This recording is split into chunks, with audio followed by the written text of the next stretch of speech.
Hello दोस्तों, नमस्कार, शुरुआत, गुड मॉर्निंग। जैसा कि आपको पहला वीडियो गया था उसमें आपका रिस्पांस प्यार बहुत ढेर सारा मिला हुआ था, उसके लिए धन्यवाद। तो ये क्वेश्चन उसके पहले जो मेरा पहला वीडियो था उसमें आपका बेसिक कॉन्सेप्ट था, पूरा क्लियर किए थे कि बेसिक कॉन्सेप्ट से त्रिकोणमिति कहाँ से होता है, कहाँ से लिया गया है, सब कुछ बताया गया था। लेकिन आज का मेरा जो टॉपिक है प्रश्नावली 8.1 जो आपका क्वेश्चन रहेगा। देखिए, आपका एनसीईआरटी बुक से ही करवाया जा रहा है। आपका जो न्यू एनसीईआरटी बुक है उसी से करवाया जा रहा है सारा क्वेश्चन प्रश्नावली 8.1 का, जो कि आज हम लोग करेंगे।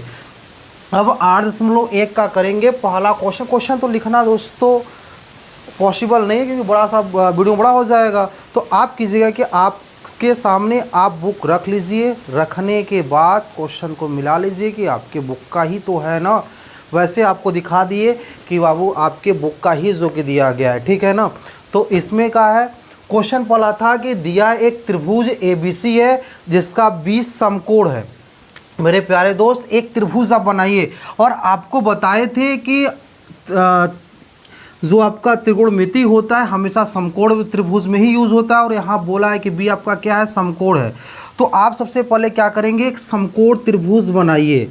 एक समकोण त्रिभुज बन गया।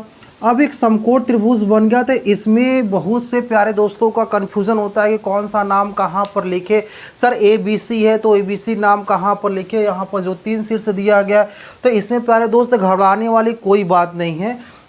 इसमें आप देखिए यहाँ पे क्वेश्चन में लिखा है 20 समकोण है। अरे यार आप खोलो ना, पहले बुक खोलो। आप बुक में देखो लिखा है कि नहीं लिखा है, बुक में लिखा है ना। तो बुक में लिखा है तो यहाँ पे देखिए 20 समकोण। तो आप समकोण का मतलब क्या होता है, जो 90 डिग्री होता है, मतलब यहाँ पे इसको बी मान लेते हैं। क्यों मान लेते हैं, क्योंकि यहाँ बोला है 20 समकोण है, समकोण का मतलब 90 डिग्री। और आपको पिछले वाले क्लास में समझाए थे कि जो बी होता है यहाँ पे जो होता है 90 डिग्री बनता है, समकोण बनता है। और इस समकोण त्रिभुज के सामने वाला भुजा क्या हो जाता है, हमारा कड़ इसको बोलते हैं, और इसको आधार बोलते हैं, और इसको क्या बोलते हैं, लंब बोलते हैं, आपको बताए थे। अब मेरे प्यारे दोस्त, अब यहाँ पे तो बी पुट हो गया और अब बचा ए और सी के बारे में। ये जब ए और सी बचा है तो आप निश्चित होकर कोई भी इसमें नाम कहीं भी पुट कर सकते हो, उससे कोई प्रॉब्लम नहीं होगा। अगर आप यहाँ पे ए लिखते हो तो सी बचेगा, तो सी यहाँ पे लिख दो। अब कुछ मेरे दोस्त कहेंगे सर यहाँ पे लिख दीजिए, यहाँ पे सी लिख दीजिए। लिख सकते हैं, कोई प्रॉब्लम नहीं है। आप जहाँ लिखेंगे तहाँ से कोई दिक्कत नहीं होगा। लेकिन हम यहाँ पे लिख देते हैं, यहाँ पे सी लिख देते हैं। अब देखिए यहाँ पे बोला है कि ए बी बराबर 24, मतलब यहाँ पे जो लंब दिया है मेरे प्यारे दोस्त वो 24 दिया है। अब इसके बाद बोला है बी सी बराबर 7। ये जो बी सी बराबर कितना दिया है, 7 दिया है। अब हमको देखिए निकालना क्या है, sign A cos A, sign C cos सी का मान निकालना है। तो आपको बताए थे कि साइन ए का चाहे कॉस बी चाहे टेन ए, जो ट्रिग्नोमेट्री रेशियो होता है उसको वैल्यू निकालने के लिए ये जो त्रिभुज होता है, त्रिभुज के तीनों भुजा का मान पता होना ज़रूरी है। तो यहाँ पे 2 का पता है, तीसरा नहीं पता है। तो आपको निकालना सिखाए थे, पिछले क्लास में निकालना सिखाए थे ना, आपको याद होगा। जब ये समकोण त्रिभुज है तो इसमें एक पाइथागोरस प्रमेय होता है। कौन सा प्रमेय होता है मेरे प्यारे दोस्त, पाइथागोरस प्रमेय होता है। तो बस ध्यान से देखते जाइए, आपको ऑटोमेटिक सब क्लास में ही पता चल जाएगा, सब कुछ क्लास में ही क्लियर हो जाएगा। देखिए पाइथागोरस प्रमेय क्या होता है, आपको सिखाए थे। क्या होता है, कड़ का स्क्वायर होता है, और कड़ का स्क्वायर बराबर क्या होता है, लंब का स्क्वायर प्लस आधार का स्क्वायर। ये तो फार्मूला आपको याद ही हो गया। याद है कि नहीं याद है? याद नहीं है तो अब याद करो ना। कहाँ जा रहे हो यार, इसमें पहले याद तो करो अच्छे से। आप जा रहे हो इधर उधर, कहाँ ध्यान लगा रहे हो, देखो इधर देखो। कड़ कितना दिया है, ए सी आपका लिख दो, ए सी का स्क्वायर। लंब कितना दिया है, ए बी का स्क्वायर, ठीक है। और आधार कितना दिया है, आधार फिर दोस्त प्यारे आपको बताया था ना कि आधार जो होता है, आधार कितना है, बी सी का स्क्वायर। अब जो वैल्यू दिया है उस वैल्यू को हम लोग क्या करते हैं, पुट कर लेते हैं। ए बी कितना दिया है, 24 का स्क्वायर प्लस बी सी कितना दिया है, 7 का स्क्वायर। कुछ प्रॉब्लम यहाँ पे मेरे दोस्तों को तो बता दो, प्रॉब्लम कुछ है? नहीं प्रॉब्लम है। अब देखिए यहाँ, अगर यहाँ तक आप देखिए, अगर कुछ समस्या है तो बताइए कि अगर समस्या यहाँ पर है, अगर है समस्या तो बताइए। अब इसके बाद 24 का स्क्वायर आप निकाल लेंगे। 24 का स्क्वायर कितना होता है, 576, और 7 का स्क्वायर कितना होता है, 49। अब इस दोनों को जोड़ देंगे, जोड़ेंगे कितना जाएगा, 625। मतलब ए सी का स्क्वायर बराबर कितना आ जाएगा 625। लेकिन हमको वैल्यू किसका निकालना है, ए सी का निकालना है। जब आप ए सी का वैल्यू निकालना है तो क्या हो जाएगा √625। इसकी वैल्यू तो निकालना है आप लोगों को आता ही होगा, कितना आता है 25। ए सी का मान निकल गया, ए सी का मान कितना आ गया 25। अब आपको करना कुछ नहीं है, ए भी पता चल गया, बी सी पता चल गया, ए सी पता चल गया, सब कुछ पता चल गया। अब निकालना है साइन ए। देखिए मेरे प्यारे दोस्त, साइन ए निकालना है। अब इसके पहले हम आपको जो सिखा रहे थे यहाँ पे थीटा को लेके सिखा रहे थे, लेकिन यहाँ पर ए है। तो आप इस बात को ध्यान दीजिएगा, जो पॉइंट रहता है यहाँ पे, ये जो रेशियो के साथ जो एंगल बना होता है वही हमेशा वही वाला हमारा मेरा भुजा जो होता है वह बेस होता है, आधार होता है। जैसे अब यहाँ पर देखेंगे तो ए हमारा यहाँ पर है, ये हमारा न्यून कोण है। जब ए न्यून कोण है तो इससे भुजा कौन सा है, ए है। तब यहाँ पर ही हमारा क्या हो जाएगा, ये आधार का काम करेगा और ये हमारा लंब का काम करेगा। जब इस ए को लेंगे तब, तो यहाँ पर जब इस ए को लिए तो हमारा ये आधार हो जाएगा और ये हमारा क्या हो जाएगा, लंब। थोड़ा से आपको इसी बात को ध्यान देना है कि कौन सा आधार है कौन सा लंब होगा। तो आपको इस बात से क्लियर हो गया होगा कि अगर हम एंगल लेंगे, जो सटा रहेगा साइड वो आधार होगा, यहाँ पे क्या होगा, लंब। कर्ण तो वही रहेगा मेरे प्यारे बच्चे, कर्ण वही रहेगा, कर्ण में कोई परिवर्तन नहीं होगा। तो आपको सिखाए थे एक तरीका याद करने का, याद है कि नहीं याद है? आपको याद होगा, जल्दी से बताओ किसको याद है? याद है? चलो देखते हैं किसको याद है। लाल बटे क्या हो जाता है, कक्का। लाल बटे क्या होता है, कक्का। और साइन में क्या होता है आपको बताए थे, पहला मेरा क्या होता है, साइन। साइन मतलब लंब बटे कर्ण। साइन क्या हो जाएगा, लंब बटे कर्ण। अब इसमें देखते हैं कि लंब क्या होगा। अब देखिए ए को लिए तो लंब हमारा क्या हो जाएगा, BC। लंब क्या हो जाएगा, BC। और कर्ण क्या हो जाएगा, कर्ण तो यही रहेगा, AC। अब इसका मतलब क्या हो जाएगा, BC का मान कितना दिया है, BC का मान कितना दिया है 7 और AC का मान कितना दिया है 25। ठीक है, आ गया कि नहीं आया? अच्छा, ऐसे अगर इसका निकालना होगा cos A का, तो cos A का भी देख लेते हैं। अब देखिए यहाँ पर फिर ए आ गया, तो इसका मतलब हमको यही एंगल लेना पड़ेगा। जब यह एंगल लेना पड़ेगा तो ये हमारा क्या हो जाएगा, आधार हो जाएगा, ये हमारा क्या हो जाएगा, लंब हो जाएगा, यहाँ पे क्या हो जाएगा, कर्ण हो जाएगा। cos A का मान क्या होगा, कौन बताएगा सबसे पहले, कौन बताएगा? हाँ बहुत बढ़िया, cos का मान क्या हो जाएगा, आधार बटे कर्ण। cos का मान क्या होगा, आधार बटे कर्ण। अब आधार कितना दिया है, आधार दिया AB। आधार कितना दिया है, AB। और कर्ण कितना दिया है, AC। AB का मान कितना है मेरे प्यारे बच्चे, 24 और कर्ण का मान कितना दिया है, 25। ठीक है, समझ में आ गया। ये आपका पहला क्वेश्चन था। पहला क्वेश्चन आपको शायद क्लियर हो गया होगा कि पहला क्वेश्चन निकालते कैसे हैं। अब ऐसे क्वेश्चन नंबर सेकेंड देखिए दोनों लॉजिक इसी क्वेश्चन में आपको सिखा देते हैं कि अगर ऐसे चीज़ें आएगा तो आप कैसे निकाल पाओगे। अब यहाँ पे दूसरा में क्या दिया है, साइन से निकालने के लिए बोला है, और इसके बाद क्या निकालने के लिए बोला है, कॉस से निकालने के लिए बोला है। अब देखिए, अब यहाँ पे देखिए ए था, यहाँ पे सी है। अब यहाँ पे हमको एंगल सी लेना है। हमको क्या, कौन सा एंगल लेना है, सी लेना है। तो यहाँ पर सी कहाँ पर है, सी यहाँ पर है। सर जब इस वाले एंगल को लेंगे तो इससे सटा हुआ कौन सा भुजा है, ए है। तो ए आपका क्या हो जाएगा, अब ए आपका आधार हो जाएगा और उसके बाद जो बचेगा ए हमारा क्या हो जाएगा, लंब हो जाएगा।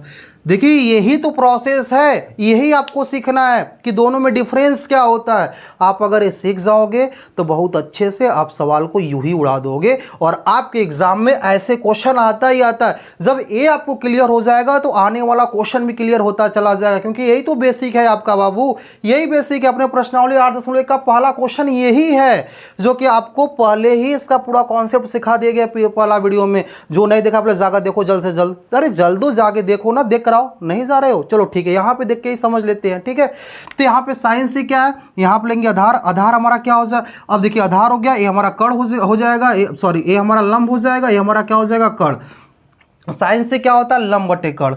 यहाँ पे क्या हो जाएगा, लंब बटे कर्ण। अब यहाँ पे लंब क्या हो जाएगा, लंब ए भी हो जाएगा। लंब क्या हो जाएगा, ए भी। कर्ण तो AC हमारा है तो कर्ण तो AC ही रहेगा। अब इसके बाद AB का मान कितना दिया है, AB का मान 24 दे दिया है, AC का मान कितना दिया, 25। ऐसे ही अब cos से, cos क्या होता है, आधार बटे कर्ण।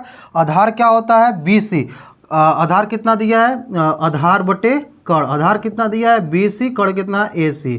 अब इसमें क्या हो जाएगा, आधार कितना दिया है 7 और कड़ कितना दिया 25।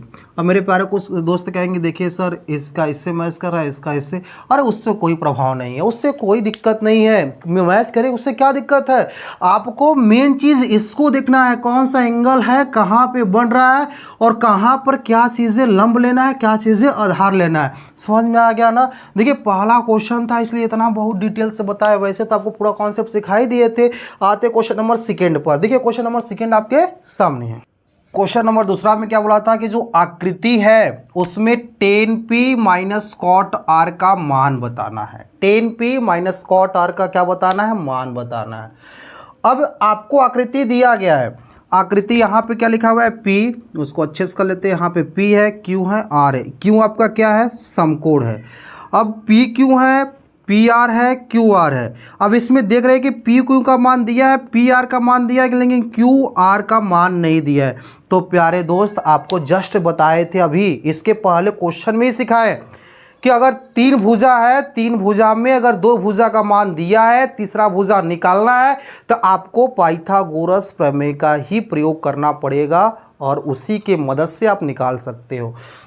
देखिए tan p निकालेंगे, cot r निकालेंगे, घटा देंगे तभी तो आंसर आएगा ना। तो आप पहले tan p निकालते हैं, cot r निकालते हैं, फिर घटा देते हैं। देखिए अब इसमें क्या कर सकते हैं कि यहाँ पर पाइथागोरस प्रमेय लगा देते हैं, पाइथागोरस प्रमेय से। अब पाइथागोरस प्रमेय से लगाएंगे तो क्या होता है, कड़ का स्क्वायर। अब तो इसको याद कर लो ना, कड़ का स्क्वायर बराबर लंब का स्क्वायर प्लस आधार के स्क्वायर। याद हो गया ना, क्योंकि आप क्वेश्चन लगाएंगे तो याद होता जाएगा, याद होता जाएगा। कड़ कितना दिया है 13, मतलब कड़ कितना दिया है, पहले इसको लिख लेते हैं क्योंकि स्टेप लिखना बहुत ज़रूरी है मेरे प्यारे बच्चे। कड़ कितना दिया है पी आर, पी आर। लंब कितना दिया है P Q, P Q. Plus आधार कितना दिया है क्यू आर, क्यू आर। अब देखिए पी आर का मान दिया है, पी आर का मान कितना दिया है 13 सेंटीमीटर, मतलब 13 का स्क्वायर। पी क्यू का मान कितना दिया है 12 सेंटीमीटर का स्क्वायर। प्लस क्यू आर का तो मान ही निकालना है हमको, क्यू आर का मान निकालते हैं। अब इसके बाद क्या करेंगे, 13 का स्क्वायर कितना होता है 169। उसके बाद 12 का स्क्वायर कितना होता है 144 प्लस क्यू आर का स्क्वायर। अब इसको इधर कर देते हैं, जब इधर इसको इधर करेंगे तो प्लस में इधर क्या हो जाएगा माइनस में हो जाएगा, बराबर क्या बचेगा क्यू आर का स्क्वायर। इसको घटा देते हैं, 9 से 4 गया 5 आएगा, 6 में से 2 गया इतना, 1 में से इतना बच जाएगा क्यू आर का स्क्वायर। अब क्यू आर के मान निकालना तो इधर क्या हो जाएगा रूट में हो जाएगा, क्यू आर हो जाएगा, इसका मतलब 5 आ जाएगा, मतलब क्यू आर का मान कितना आ गया 5 आ गया। अब यहाँ पे इसकी जो वैल्यू दिया है 5 हो गया। अब आपको देखना है इसमें क्या क्या निकालना है समीकरण में। tan p का मान निकालना है तो आप tan p का मान निकाल लीजिए। अब tan p का मान निकालेंगे तो आपको जस्ट अभी बताया यहाँ पर p है तो p लेना है हमको। p कहाँ पर है बाबू, यहाँ पर p है। जब p यहाँ पर है तो आपको बताया था ये हमारा क्या हो जाएगा आधार हो जाएगा, ये हमारा क्या किसका काम करेगा लंब, कड़ तो वही रहता है। तो अब p कड़ क्या, अब टेन है तो टेन आपको याद है कि नहीं याद है, अरे साइन हो गया कॉस हो गया, ये आपका क्या हो गया टेन लंब बटे आधार, लंब बटे आधार। लंब कितना दिया है, लंब कितना दिया है क्यू आर, लंब कितना दिया है क्यू आर।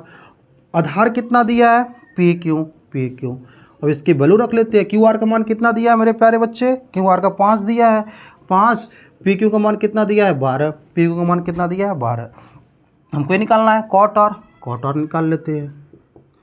अब R कहाँ पर है, R देखिए यहाँ पर है। जब R यहाँ पर है तो A हमारा क्या हो जाएगा आधार हो जाएगा और A हमारा क्या हो जाएगा लंब हो जाएगा। अब कॉट R क्या होता है आपको बताया था, जो टेन होता है टेन का अपोजिट, मतलब इसको लो तो इधर से लेंगे, आधार बटे लंब ले लेंगे हम लोग, आधार बटे लंब ले लेंगे। आधार कितना दिया है, आधार क्यू आर है, आधार क्या हो जाएगा क्यू आर। लंब कितना दिया है, लंब, लंब आपका क्या है पी क्यू, पी क्यू। अब मान रख देंगे, क्यू आर का मान 5 है, इसका मान है। अब इसमें वैल्यू पुट करेंगे, मतलब जो आपका समीकरण दिया है tan p minus cot R, अब इसमें वैल्यू पुट करेंगे। tan p का मान कितना दिया है 5/12, कॉट आर का मान कितना दिया 5/12। दोस्तों सेम दोनों है, घटाएंगे कितना जाएगा 0, ये आपका क्या हो जाएगा आंसर हो जाएगा। ठीक है मेरे प्यारे दोस्त, ये प्रश्नावली 8 दशमलव का आज 2 क्वेश्चन करते हैं, फिर ऐसे क्या करते, कल 2 क्वेश्चन करेंगे, परसों 3 क्वेश्चन करेंगे। अभी देखिए आपको स्टार्टिंग में धीरे धीरे सिखा रहे हैं कि आप सीखो प्यार से एकदम। आप जैसे कॉन्सेप्ट पकड़ना स्टार्ट कर दोगे वैसे ही मेरा स्पीड भी बढ़ने लगेगा, ठीक है ना। मिलते हैं नेक्स्ट क्लास में। अगर आपको अच्छा लगा होगा तो वीडियो को सब्सक्राइब कर दो ना यार, सब्सक्राइब कर दो, फिर लाइक भी कर देना। Thank you so much.